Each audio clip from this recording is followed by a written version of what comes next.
Novo Amor.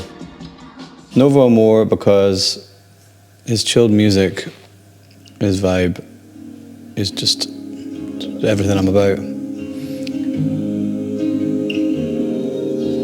Anything that sounds like it makes you want to cry, I'll listen to it. With big productions, people who experiment with different sounds and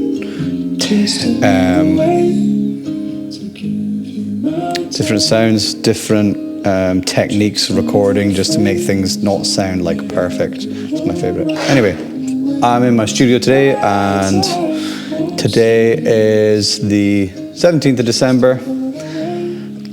Sort of the Christmas madness is technically over because, like, I'm looking after businesses, social media channels, and on the 17th, come 17th of December, if you're promoting anything for Christmas and you haven't yet done it, then, you know, it's a bit late in the game. So actually all the Christmas work was done on the run up to December and, you know, like maybe the first week or so. However, I do have a couple of bits still to edit and put out. My first thing on my to-do list is to write my to-do list because, I don't know, I get distracted way too easily. And it's not distracted necessarily with shit. It's like I might be working and then I might distract myself with another line of work. So then I've got like a couple of different things going on at once rather than just locking in and getting something done and moving on to the next one. If I do write a list on my phone, with a little tick off bullet points, so that as soon as it's done, it ticks off and it drops itself to the bottom of the list and it feels really satisfying and I can move on to the next thing. So that's it. So today's an editing day. It's a pretty chilled editing day. It's 11 o'clock. I've got till 3 o'clock, so that is, 11 o'clock. I've got a phone call coming in the next couple of minutes. And then, yeah, it's a chilled editing day. So like I say, I've got, 4 hours? Which in the editing world is not a huge amount of time. One of the main things I'm working on today is this, so we're promoting Christmas cocktails, okay? Sounds dull, doesn't it? Every bar in the city, in every city, is gonna be promoting Christmas cocktails around Christmas time. So with one of my venues that I work with, we like to have a little bit of fun. We like to be creative. And so this year what we've come up with is a series called Santa's Christmas Cocktail Grotto. So we dressed the bar manager up as Santa, and literally we created a grotto in the bar area, and we have 3 or 4 members of staff individually coming in, sitting down with Santa, as you do in Santa's grotto, and it's totally unscripted, but the sort of premise of it is that they come in, they have a little chat with Santa, and he asks what they want for Christmas, they say the name of one of the cocktails, and then they describe it. When they describe it, we cut to the cocktail being made, and we show, you know, some,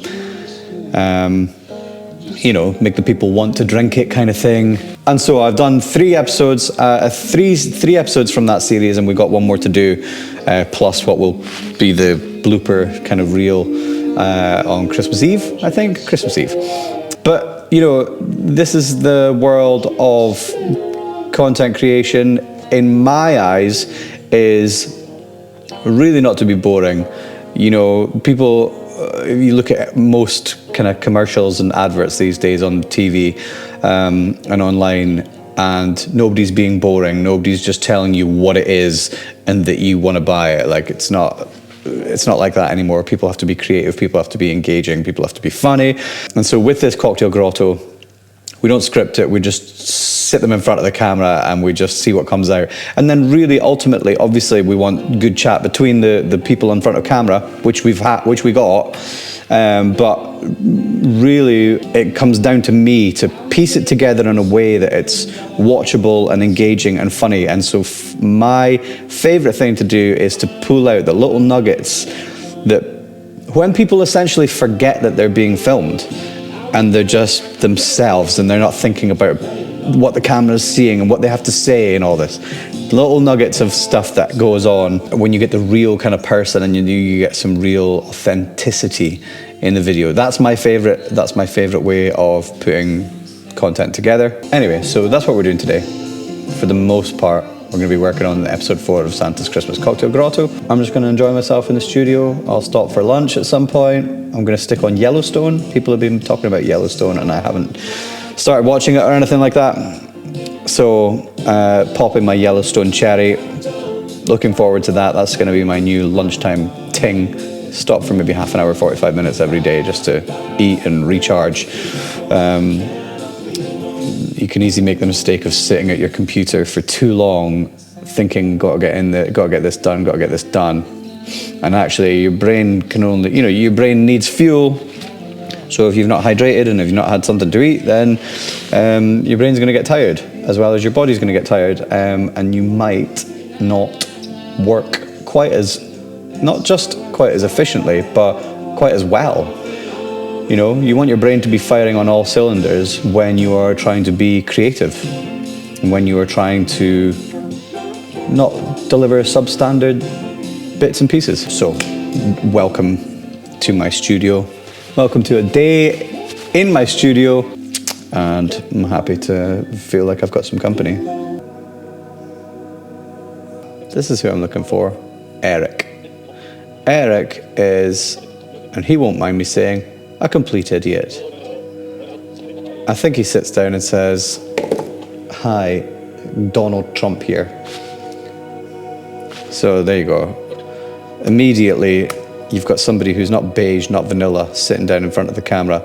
And yeah, although "Hi, Donald Trump here" is not going to be something that I'm going to use, because it doesn't make any sense whatsoever. You can tell that he's probably going to give you something to work with that's a little bit more exciting than just, "Hi Santa, yes, I would like this cocktail, and it's made up of this. Thank you Santa, bye Santa." He's probably going to give you something. A video like this, I don't want it to be fully captioned all the way through, unless it is really quite unclear what's being said, or it's important that you know exactly what words were used or whatever. But because it's quite animated and it's two people interacting, I'd rather, and because I'm working so hard on the video, if I caption it up, you're just reading, and it takes away from what the people are bringing to the video. So I might in places use captions where it's needed, and then pull them out where I know that what's being said is clear and concise, and you don't need a caption specifically to know what's just been said. People say that captions will draw people's attention and make you go for longer, but that's because you're reading. You're not watching the entire video. And I, as a content creator who has put time and effort into making something that I'm proud of, I want you to watch it for what it is. This, because it's a cocktail video, I'm gonna drop it this evening for my client.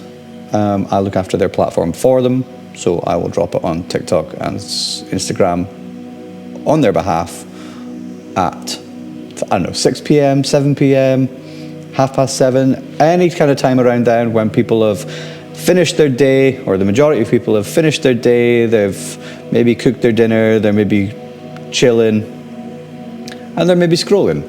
For me, that's when you're going to drop that kind of video. Some people say that it doesn't matter what time you post. If you make a good bit of content, it's a good bit of content. It's going to do well. But I am of the opinion that if I'm creating something for a local business and I want more local people to see it, then I'm going to drop it at a time where I think my geographical location, the people in my geographical location are going to be settled, chilling, scrolling, and giving their phone their attention. Not when they're just getting distracted at work, or when they're on a quick lunch break, or when they're, flying about, which would be during the day, typically, for most people. I want to catch them in the evening, so that's when I'm posting. But when I get you in, I'll say, right, who's last? and then I'll say, yeah, okay. Now, what would you like for Christmas? Right. What would I like? What would I like? I would like a naughty but nice cocktail for Christmas. I'm going to show you what I've done here. That is obviously one of the. It's really simple, but actually like mental effective. So I'll just quickly show you this. Right. So we set up this grotto with Santa, and obviously, as you can see, we've got a couple of chairs, we've got some tinsel, we've got the bars branding on the rug there, we've got some fairy lights and some Christmas decor, Christmas tree, of course. And obviously the idea for the most part is for you to feel like you know exactly what you're looking at, which would essentially be a Christmas grotto setup. But on a couple of occasions, literally just a couple of occasions for this, what could be between, I don't know, 45 seconds and a minute and a half clip, we've moved, I moved the camera over, but it's so brief. Move the camera over here so that you're seeing Eric, who's visiting Santa Claus, from just behind Santa, basically. So it's a different point of view, and it really brings the viewer into the grotto, literally. And then for Santa Claus's responses, I've gone like really close up, and all of these things, and then obviously then we just come back to the wide shot. Now, in cinema and in film, you know, people will use different focal lengths with their lenses in order to create different looks and keep a kind of a dynamic range within every scene. You'll get different focal lengths creating different shots. I'm just working with one camera. I'm just working with one focal length, which is 24 mils. And so by bringing the camera over to get these shots, you automatically have essentially a different focal length. It's the same focal length, but if you know what I mean, like you're being moved and you're getting this dynamic range going from the wide shot to the tight shot with Eric, and you can still see Santa, so you know you still can see and feel everything about the scene. And then this final shot here, before I go wide again, is right up with Santa, and you've completely eliminated Eric, and it's just Santa Claus, and there's kind of lights going on behind him and stuff like that. So that's a really sort of just a quick, intimate moment with Santa. And although people won't have a clue that that's just happened, people watching won't have a clue that that has just happened. Unless you're in my business, unless you're in my world and studying these kind of things and interested in these kind of things, you'll just watch it. And you won't know that it's just cut to a shot of Eric and then it's just cut to a close shot of Santa Claus. But what it does achieve is it will make the viewer feel something different. And so I've just done that very briefly. Tight shot with Eric, tight shot with Santa Claus, make everything feel just a little bit different. And actually, I really, really enjoy that tight shot with Santa Claus. That is nice. That's a nice shot. I'll bring the finished look up onto the screen for you to see what that looks like, because we're set up in a bar during the day here, and although this is a little comedy sketch, I like that a lot from a cinematic content creation point of view. That's nice. And again, the majority of people, they aren't aware that they care about that kind of stuff, but it all counts for something, in my opinion. What's the point in doing it if you're not going to do it to the best of your ability? So I just wanted to share that there. Like, don't be afraid to mix up the shots. A lot of work when I started out was with bodybuilders, and so we did this stuff in a lot of stuff in the gym, and they're working out. And to go from this wide shot where you see them on the machine or the apparatus that they're using, to go from that shot and then, so you film them doing, like, let's say a bodybuilder will do 2 or 3 sets. It's usually a few.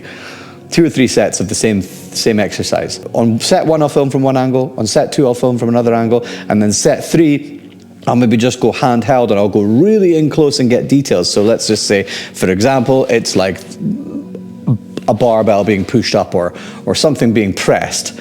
I'll bring my camera right in about the weight or their hand or something, and I'll move with it like that. And then what I'll do is, I'll make it look like it might then end up only being like a 4-second clip, but I'll go from like wide shot, and as they press, I'll cut to what I shot really tight. So it looks like in that one movement, you're going, and then you get brought right into it, and you're moving with the weight, and then it comes back out, or something like that.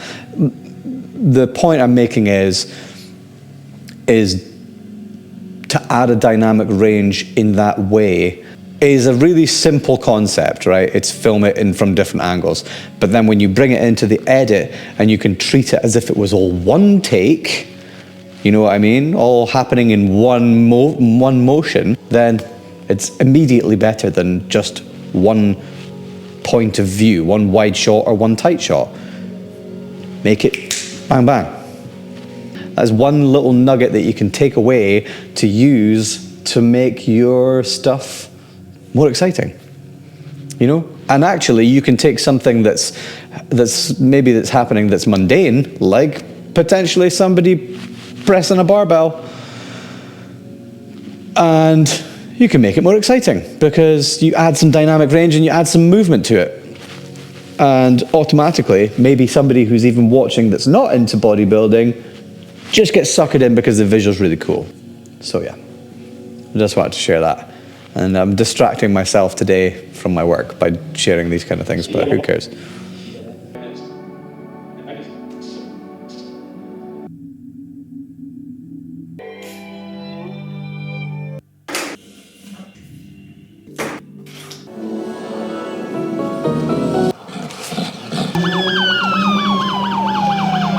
For anybody that's really locked in, the thought process of, well, what's one day off? If you watch stuff on YouTube, okay, or if you have kids at home that watch stuff on YouTube, you'll notice that the way that every single video starts, it usually starts with what's happening at some point later down the line in that clip. But they start with it. They're giving you this little teaser of what's to come. Okay, so they pick like a funny moment or a like shocking moment or something like that. And although you're going to see it again, they're showing you it right there and then so that you're engaged, they've caught your attention, and now you're watching at least up until the point that you see what it was that happened in that very first instance. So with this clip here that I'm doing, I don't want to force anything, but I've found a bit because we're in Santa's grotto, right? And the guy, Eric, who's sitting with Santa, is just they're just signing off actually. They're just saying, right, Santa goes, behave yourself this year, okay? And Eric goes, all right, nice one, thanks very much, fat boy, and sticks his hand out to shake his hand, and they shake hands. And at that point, I'm showing that little bit of dialogue, and then when they shake hands, that is when I freeze frame it and I stick my title up, which is Santa's Christmas Cocktail Grotto. So I am 4 seconds in. I'm 4 seconds in. He's been told to keep behaving by Santa Claus, and he responds by saying, thank you very much, fat boy. They shake hands and the title of the clip comes up. So that's, in 4 seconds, that's what I've achieved. So that's a tip if you're someone who's creating content. Find the bit. Chuck it right at the start, if it's a quick little bit. And then start your video. Just let the viewer know what's to come. You know, rather than, hi everyone, today what we're going to be doing is, they've fucking scrolled on. They have, hi everyone, see you later, bye everyone. That's not a hook. Hi guys, see you later. It's just not a hook. So I found mine, so I'm glad I found mine. It came naturally because I was sitting with the content for long enough to just figure out that's the bit. So I just cut it, copy it, stick it at the start, create my intro, continue with the clip. We have a wide shot of the grotto, we've got a tight shot of Eric, we've got a tight shot of Morgan, and we've got various shots of the process of this cocktail being made. So already we've got numerous things going on in the space of, I mean, I think it's probably going to end up being just short of a minute long, but in that 60 seconds, you're being taken all over the place. They say you get out what you put in, and we've put in a lot. So what comes out on the other end is actually, or should actually be, quite impressive, quite enjoyable to watch, quite satisfying, and ultimately should help sell the Christmas cocktails.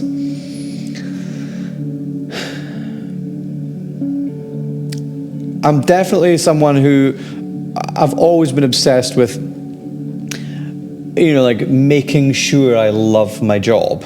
Obviously, if you're a videographer, if you're a photographer, if you're a content creator in some sort of way, then at times you are going to be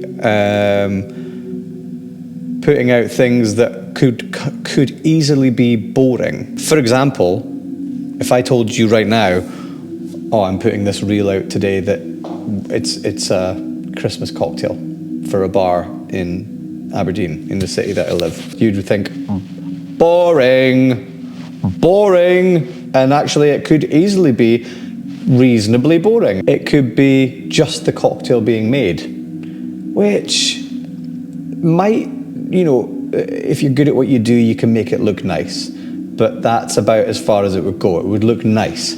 So I make sure I enjoy it by working alongside the people, closely alongside the people who are, who work in the venue, and I'm close with them anyway. And we have fun when we shoot. We take the piss a little bit, and we try to keep it quite relaxed. We make sure that we have some sort of plan in place to push the boat out. And I loved the shoot. It was ace fun. And now I'm in the studio and I'm on my own, and I'm beginning to appreciate the work that we put in to get where we needed to create this bit. I'm getting satisfaction from that. And so, two things: it's not boring. One, it's not boring, and two, it's definitely not a job that I would think, oh well, I wouldn't do that again. Ultimately, it means that I enjoy from start to finish, enjoy what I do. That's the kind of underlying narrative that goes on with me when I'm working. But having that mindset certainly makes for the potential to create good content. I've probably got about half an hour left in the studio before I need to get home. I've done the main structure for this clip that I need to finish today. And when I get home, I'm gonna just have my laptop out on the sofa, and I'll just get the sort of finer details put together. So I've just got a little bit of audio work to do, and a color grade, which I've already got the template for, because I've already created that grade for that same series. That's pretty much my afternoon in the studio done. It was quite a short. I would say it was probably quite a short day. Hopefully some nuggets of information that I've given, or little tips that I use, the way I think or the way I work, help you create something cool in the future. I think, maybe I can't speak for everyone. For me, I like to, the whole idea with being creative, in whatever sense of the word, is to share your work and your creations with the world. Well, at least with the people who might be interested. Like, I play music, and it's nice to maybe record something or film something musical and then just put it out there and share it with people. And I'm the same with my creativity in terms of content. Like, I like to put my stuff out there and share it with people, but I also like the idea of maybe just passing on some bits of information that might be helpful to other creators. I know when I first started out, I was watching loads of other creators do their thing, and think like the equipment they might use, or the techniques they might use, or the thought processes they might have when they're editing or creating or filming or scripting or whatever. But I know I enjoyed consuming that kind of stuff when I was first starting out. So I suppose I'm dabbling now in being on the other side of it and maybe just sharing some thoughts and sharing some creative tips for those who might find it useful. That's probably about all I've got for today. I'm going to be back in the studio tomorrow, so I'll be working on something different tomorrow. We'll see what's up. So have a good one.